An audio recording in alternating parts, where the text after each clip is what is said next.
Tennessee Research Project was a project for current business students to get to know Mr. John and Miss Rosemary Brown, as well as a lot about the Stryker Corporation, which Mr. John was CEO of for many years. We were able to get to know them and learn about just how they have had an impact on the business world and on Freed-Hardeman. We wanted to go back and research his whole career and start in the very beginning at Freed all the way up to becoming the CEO of the Stryker Corporation.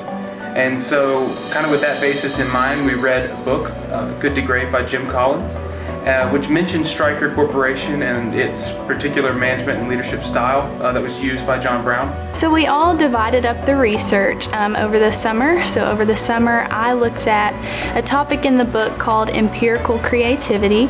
So I was just to look at the company and at its financials and things like that and just see how those have changed since John Brown leadership there at Stryker Corporation. Honestly, what was super interesting to me was what they're doing now, kind of, and learning about Miss Rosemary the most, because we've known a lot about Mr. Brown, but learning about Rosemary to me was really interesting, just knowing that she was a math teacher for so many years and learning all the things that she's ever done and how much they're donating to other places and how important education really was to them was very interesting.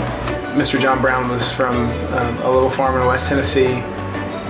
Came to Freed-Hardeman, like I'm a student there now, and I ended up doing amazing things and being a CEO of an amazing company that's one of the most successful in the world in medical supplies now. It was really neat to sit down with Mr. Brown, and for me, I want to be a part of a company's management one day, and so sitting down with the CEO was really neat, and seeing how he got through life, and he walked in the exact same footsteps as I did, went to Freed-Hardeman, and he is a CEO running a company, and he's a Christian, and he's doing that, and so it was really neat to get advice from him and see that from a Christian viewpoint. Meeting the man behind all the gifts, meeting the man who changed Freed-Hardeman, meeting the guy who built the library and Brown Copel and all these things that have changed the school and are a large reason why I'm at the school.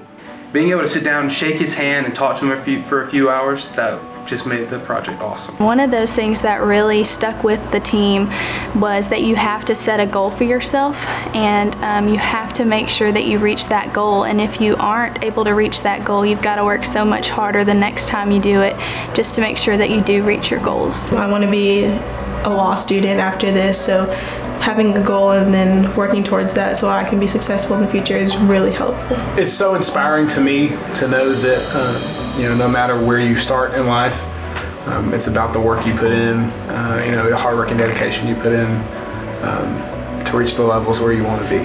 Freed-Hardeman is preparing me for the real world, and Freed-Hardeman is preparing me to be able to be this successful if I really put my mind to it. Freed-Hardeman puts you in an environment to thrive in those opportunities and give you avenues to grow and gain experience in your professional life. I'm from Texas, so it's even such a blessing being out here in Tennessee and getting all these opportunities. I mean, even though it's a small town, there's a lot of connections that is at first unusual, but it's really beneficial. Freed-Hardeman is such a tight-knit family, and we still have such good connections with our alumni who have made such a huge impact. It was such an honor and such a privilege, and it's something that I definitely would not have been able to experience if I would have chosen to go to school somewhere else. It was just a really awesome opportunity. It made me really thankful to be here at Freed-Hardeman.